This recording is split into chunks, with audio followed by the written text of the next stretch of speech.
Open ಮಾಡಿದೆ.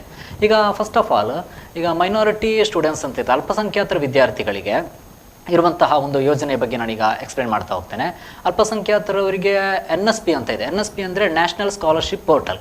ಆ national scholarship ಪೋರ್ಟಲಲ್ಲಿ 3 ವಿಭಾಗವಾಗಿ ವಿದ್ಯಾರ್ಥಿಗಳಿಗೆ ಅದನ್ನು ವಿಂಗಡಣೆ ಮಾಡಿದ್ದಾರೆ. NSPಯಲ್ಲಿ ಪ್ರೀ ಮ್ಯಾಟ್ರಿಕ್, ಪೋಸ್ಟ್ ಮ್ಯಾಟ್ರಿಕ್ ಮತ್ತು ಮೆರಿಟ್ ಕಮಿನ್ಸ್. ಈ ಪ್ರೀ ಮ್ಯಾಟ್ರಿಕ್ ಸ್ಕಾಲರ್ಶಿಪ್ ಅಂದರೆ 1ರಿಂದ 10ನೇ ತರಗತಿವರೆಗೆ ಯಾರೆಲ್ಲ ವಿದ್ಯಾರ್ಜನೆ ಮಾಡ್ತಾರೆ ಅಂತಹ ವಿದ್ಯಾರ್ಥಿಗಳಿಗೆ ಪ್ರೀ ಮ್ಯಾಟ್ರಿಕ್ ಅಂತ ಸ್ಕಾಲರ್ಶಿಪ್ ಇರ್ತದೆ. ಇದಕ್ಕೆ ಎಲಿಜಿಬಿಲಿಟಿ ಏನಂದರೆ, ಈಗ ಫಾರ್ ಎಕ್ಸಾಂಪಲ್ ಈಗ ಪ್ರೀ ಮ್ಯಾಟ್ರಿಕ್ ಯಾರಿಗೆಲ್ಲ ಅಪ್ಲೈ ಮಾಡ್ಬೋದು ಅಂದರೆ 1 to 10 ಸ್ಟ್ಯಾಂಡರ್ಡ್ವರೆಗೆ ಯಾರೆಲ್ಲ ವಿದ್ಯಾರ್ಜನೆ ಮಾಡ್ತಾರೆ ಅವರಿಗೆ ಅಪ್ಲೈ ಮಾಡ್ಬೋದು. ಇದಕ್ಕೆ ಎಲಿಜಿಬಿಲಿಟಿ ಏನಂದರೆ, ಅರ್ಹತೆ ಏನಂದರೆ annual income of the parents should be less than 1 lakh. ಆಮೇಲೆ 50% of marks in previous year exam. ಇಷ್ಟು ಎಲಿಜಿಬಿಲಿಟಿ ಬೇಕು ಪ್ರೀ ಮ್ಯಾಟ್ರಿಕ್ ಸ್ಕಾಲರ್ಶಿಪ್ಪನ್ನು ಅಪ್ಲೈ ಮಾಡುವಂತಹ ವಿದ್ಯಾರ್ಥಿಗಳಿಗೆ. ಅದೇ ರೀತಿ ಈ ಸ್ಕಾಲರ್ಶಿಪ್ಪನ್ನು ಅಪ್ಲೈ ಮಾಡಬೇಕಾದ್ರೆ ಡಾಕ್ಯುಮೆಂಟ್ಸ್ ಯಾವುದೆಲ್ಲ ಬೇಕಂದರೆ, ಈಗ ಪ್ರೀ ಮ್ಯಾಟ್ರಿಕ್ ಅಂತಲ್ಲ, ಪೋಸ್ಟ್ ಮ್ಯಾಟ್ರಿಕ್, ಮೆರಿಟ್ ಕಮಿನ್ಸ್ ಯಾವುದೇ ಇಲಾಖೆದು ಗೌರ್ಮೆಂಟ್ ಯಾವುದೇ ಸ್ಕಾಲರ್ಶಿಪ್ ಸ್ಟೂಡೆಂಟ್ ಅಪ್ಲೈ ಮಾಡಬೇಕಾದ್ರೂ ಬೇಸಿಕ್ ಆಗಿರಬೇಕಾದಂತಹ ಡಾಕ್ಯುಮೆಂಟ್ಸ್ಗಳೇನೆಂದರೆ, ಒಂದು ಆಧಾರ್ ಕಾರ್ಡ್ ಬೇಕು, ಆಮೇಲೆ ಬ್ಯಾಂಕ್ ಪಾಸ್ಬುಕ್ ಬೇಕು, ಆಮೇಲೆ ಮಾರ್ಕ್ಸ್ ಕಾರ್ಡ್ ಬೇಕು, ಪ್ರೀವಿಯಸ್ ಇಯರ್ ಮಾರ್ಕ್ಸ್ ಕಾರ್ಡ್ ಬೇಕು, ಇನ್ಕಮ್ ಸರ್ಟಿಫಿಕೇಟ್, ಫೀಸ್ ರಿಸಿಪ್ಟ್, ಒಂದು ಫೋಟೋ. ಇವಿಷ್ಟು ಬೇಸಿಕ್ ಡಾಕ್ಯುಮೆಂಟ್ಸು ಎಲ್ಲ ಯಾವುದೇ ಸ್ಕಾಲರ್ಶಿಪ್ಪನ್ನು ಅಪ್ಲೈ ಮಾಡಬೇಕಾದ್ರೂ ಬೇಕಾಗ್ತದೆ. ಬೇರೆ ಬೇರೆ ಸ್ಕಾಲರ್ಶಿಪ್ಗೆ ಈಗ ಬೇರೆ ಬೇರೆ ಸ್ಕಾಲರ್ಶಿಪ್ಪನ್ನು ಅಪ್ಲೈ ಮಾಡುವ ಟೈಮಲ್ಲಿ ಬೇಸಿಕ್ ಡಾಕ್ಯುಮೆಂಟ್ಸ್ ಇವಿಷ್ಟು ಇಟ್ಕೊಂಡು ನಂತರ ಅಡಿಷನಲ್ ಡಾಕ್ಯುಮೆಂಟ್ಸ್ಗಳನ್ನು ಕೂಡ ಸಬ್ಮಿಟ್ ಮಾಡಬೇಕಾಗುತ್ತದೆ. ಈಗ ಪ್ರೀ ಮ್ಯಾಟ್ರಿಕ್ಗೆ ಇಷ್ಟು ಡಾಕ್ಯುಮೆಂಟ್ಸ್ಗಳನ್ನು ಅವರಲ್ಲಿ ಇದ್ದರೆ ಅವರಿಗೆ ಪ್ರೀ ಮ್ಯಾಟ್ರಿಕ್ ಸ್ಕಾಲರ್ಶಿಪ್ಪನ್ನು ಅಪ್ಲೈ ಮಾಡ್ಬೋದು. ನಂತರ ಯಾವುದೇನೆಂದರೆ ಇದರಲ್ಲಿ ಒಂದು 1000 to 5000ವರೆಗೂ ಅಮೌಂಟ್ ಅಪ್ರೂವಲ್ ಆಗ್ತದೆ ಪ್ರೀ ಮ್ಯಾಟ್ರಿಕಲ್ಲಿ. ನಂತರ ಬರುವಂಥದ್ದೆಂದರೆ ಪೋಸ್ಟ್ ಮ್ಯಾಟ್ರಿಕ್. ಪೋಸ್ಟ್ ಮ್ಯಾಟ್ರಿಕಲ್ಲಿ PUC ಇಂದ ಹಿಡಿದು PhDವರೆಗೂ ವಿದ್ಯಾರ್ಥಿಗಳಿಗೆ ಪೋಸ್ಟ್ ಮ್ಯಾಟ್ರಿಕ್ ಅಪ್ಲೈ ಮಾಡ್ಬೋದು. ಪೋಸ್ಟ್ ಮ್ಯಾಟ್ರಿಕ್ಗೆ ಬೇಕಾಗಿರುವಂತಹ ಡಾಕ್ಯುಮೆಂಟ್ಸ್ ಏನಂದರೆ, ಇದೀಗ ನಾನು ಹೇಳಿದಲ್ಲ, ಸೇಮ್ ಡಾಕ್ಯುಮೆಂಟ್ಸ್, ಬೇಸಿಕ್ ಡಾಕ್ಯುಮೆಂಟ್ಸ್ ಎಲ್ಲ ಇದ್ರೆ ಅವರಿಗೆ ಪೋಸ್ಟ್ ಮ್ಯಾಟ್ರಿಕ್ ಅಪ್ಲೈ ಮಾಡ್ಬೋದು. ಈ ಪೋಸ್ಟ್ ಮ್ಯಾಟ್ರಿಕ್ ಅಪ್ಲೈ ಮಾಡಬೇಕಾದ್ರೆ ಎಲಿಜಿಬಿಲಿಟಿ ಏನಂದರೆ, ಅವರಿಗೆ ಪೋಷಕರ ವಾರ್ಷಿಕ ವರಮಾನ ಒಂದು 2 ಲಕ್ಷಕ್ಕೆ ಇರಬೇಕು. 2 ಲಕ್ಷಕ್ಕಿಂತ ಕಡಿಮೆ ಇದ್ದರೆ ಅವರಿಗೆ ಅಪ್ಲೈ ಮಾಡ್ಬೋದು. ನಂತರ 50% ಆಫ್ ಮಾರ್ಕ್ಸ್ ಪ್ರೀವಿಯಸ್ ಇಯರ್ ಎಕ್ಸಾಮಲ್ಲಿ ಅವರಿಗಿದ್ದರೆ ಪೋಸ್ಟ್ ಮ್ಯಾಟ್ರಿಕ್ ಅಪ್ಲೈ ಮಾಡ್ಬೋದು. ಆಮೇಲೆ ಬೇಸಿಕ್ ಡಾಕ್ಯುಮೆಂಟ್ಸ್ ಇರಬೇಕು. ನಂತರ ಈ NSPಯಲ್ಲಿ ಒಂದು 3 ಡಿವೈಡ್ ಮಾಡಿದ್ದಾರೆ: ಪ್ರೀ ಮ್ಯಾಟ್ರಿಕ್, ಪೋಸ್ಟ್ ಮ್ಯಾಟ್ರಿಕ್ ಮತ್ತು ಮೆರಿಟ್ ಕಮಿನ್ಸ್. ಮೆರಿಟ್ ಕಮಿನ್ಸ್ ಅಂದರೆ ಪ್ರೊಫೆಷನಲ್ ಮತ್ತು ಟೆಕ್ನಿಕಲ್ ಕೋರ್ಸ್ಗಳನ್ನು ಯಾರೆಲ್ಲ ಮಾಡ್ತಾರೆ ಅಂತಹ ಸ್ಟೂಡೆಂಟ್ಸ್ಗಳಿಗೆ ಮೆರಿಟ್ ಕಮಿನ್ಸ್ ಅಂತ ಇರ್ತದೆ. ಆ ಮೆರಿಟ್ ಕಮಿನ್ಸ್ ಸ್ಕಾಲರ್ಶಿಪ್ಪನ್ನು ಅಪ್ಲೈ ಮಾಡಬೇಕಾದ್ರೆ ಅವರಲ್ಲಿ ವಾರ್ಷಿಕ ವರಮಾನ 2 ಲಕ್ಷ 2.5 ಲಕ್ಷಕ್ಕಿಂತ ಕಡಿಮೆ ಇರಬೇಕು. ನಂತರ ಏನಂದರೆ 50%ಗಿಂತ ಜಾಸ್ತಿ ಮಾರ್ಕ್ಸ್ ಇರಬೇಕು. ಅದೇ ರೀತಿ ಈಗ ಹೇಳಿದಾಗೆ ನಾನು ಫೀಸ್ ರಿಸಿಪ್ಟನ್ನು ಅಪ್ಲೋಡ್ ಮಾಡಿದ ಟೈಮಲ್ಲಿ ಅವರಿಗೆ ಟ್ಯೂಷನ್ ಫೀಸನ್ನು ಮಸ್ಟಾಗಿ ಅವರು ಇದು ಮೆನ್ಷನ್ ಮಾಡಿರಬೇಕಲ್ಲಿ. ಟ್ಯೂಷನ್ ಫೀಸನ್ನು ಮೆನ್ಷನ್ ಮಾಡಿ ಅವರ ಡಾಕ್ಯುಮೆಂಟ್ಸ್ಗಳನ್ನೆಲ್ಲ ಇದು ಕಾಲೇಜಿಂದ ಅಟೆಸ್ಟ್ ಮಾಡಿಸಿ ನಂತರ ಅಪ್ಲೋಡ್ ಮಾಡಬೇಕಾಗತ್ತೆ. ಇವಿಷ್ಟು NSPಯಲ್ಲಿ ಬರುವಂತಹ ಸ್ಕಾಲರ್ಶಿಪ್ಗಳು. ನಂತರ ನಮಗೆ ಬರುವಂಥದ್ದು SSP ಅಂತ ಬರ್ತದೆ. NSP ಅಂದರೆ ಈಗ ಸೆಂಟ್ರಲ್ ಗೌರ್ಮೆಂಟಿಂದ ಒಂದು ಸ್ಕಾಲರ್ಶಿಪ್. ಅದೇ ರೀತಿ SSP ಅಂತ ಇದೆ. SSP ಅಂದರೆ ಸ್ಟೇಟ್ ಸ್ಕಾಲರ್ಶಿಪ್ ಪೋರ್ಟಲ್. ಈಗ ತುಂಬ ಸ್ಟೂಡೆಂಟ್ಸಿಗೆ ಕನ್ಫ್ಯೂಸ್ ಯಾವುದೇನೆಂದರೆ, ಹಾಗೆ NSP ಅಪ್ಲೈ ಮಾಡಿದವರು SSP ಅಪ್ಲೈ ಮಾಡಬೇಕಂತ ತುಂಬ ಸ್ಟೂಡೆಂಟ್ಸ್ನವರು ಕೇಳ್ತಾರೆ.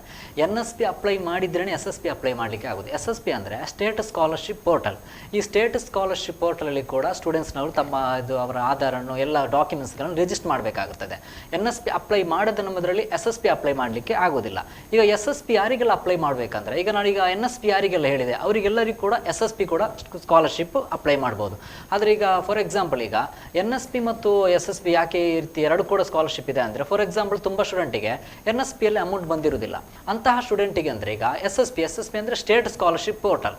ಆ ಸ್ಟೇಟ್ ಸ್ಕಾಲರ್ಶಿಪ್ ಪೋರ್ಟಲಲ್ಲಿ ಅಮೌಂಟ್ ಬರದಂತಹ ವಿದ್ಯಾರ್ಥಿಗಳಿಗೆ ಸ್ಟೇಟ್ ಸ್ಕಾಲರ್ಶಿಪ್ಪಲ್ಲಿ ಅಮೌಂಟ್ ಬರ್ತದೆ ಅಂತ ಸ್ಟೇಟ್ ಸ್ಕಾಲರ್ಶಿಪ್ ಕೂಡ ಅಪ್ಲೈ ಮಾಡಬೇಕಂತ ಗೌರ್ಮೆಂಟ್ನ ರೂಲ್ಸ್ ಇದೆ. 2 ಕೂಡ ಅಪ್ಲೈ ಮಾಡಬೇಕು. ಪ್ರತಿಯೊಂದು ಸ್ಟೂಡೆಂಟು ಕೂಡ ಮಸ್ಟಾಗಿ 2 ಸ್ಕಾಲರ್ಶಿಪ್ಪನ್ನು ಅಪ್ಲೈ ಮಾಡಲೇಬೇಕು.